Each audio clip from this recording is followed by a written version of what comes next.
Bonjour, bonjour, ici Dominique Labbé, physiothérapeute.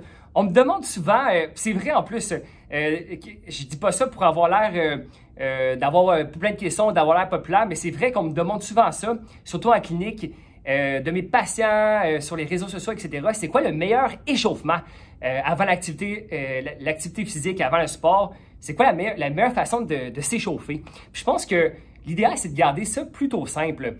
Si quelqu'un va pratiquer du bench press, du développé couché, le meilleur échauffement pour le développé couché, ce serait de pratiquer du développé couché, mais d'y aller de façon graduelle. Donc, si quelqu'un veut soulever, par exemple, 250 livres, mais le meilleur échauffement, en fait, serait de commencer graduellement avec la barre olympique de 45 livres, mettre un peu plus de charge graduellement, une centaine de livres, une plaie de chaque côté, 135 livres, 200 livres, etc., jusqu'à monter jusqu'au poids, mais sans se fatiguer. Donc, c'est important qu'un échauffement, c'est pour préparer à l'activité, prévenir les blessures, optimiser les performances, etc.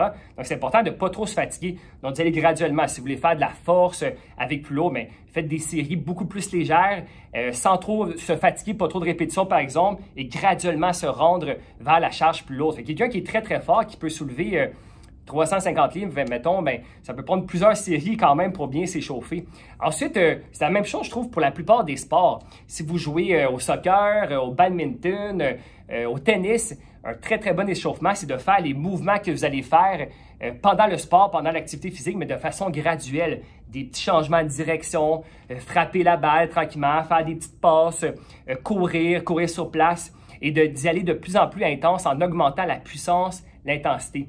Et puis, ce que je trouve pertinent aussi dans les échauffements, c'est de pratiquer quelque chose qui est un peu plus difficile. Si vous avez à faire des squats, par exemple un entraînement de squat, donc on l'a dit, un très bon échauffement, c'est de pratiquer graduellement, faire des squats avec le poids du corps, ensuite on peut mettre un petit peu plus de charge graduellement, tout ça, et puis de pratiquer des faiblesses, quelque chose qu'on a un peu plus de difficulté.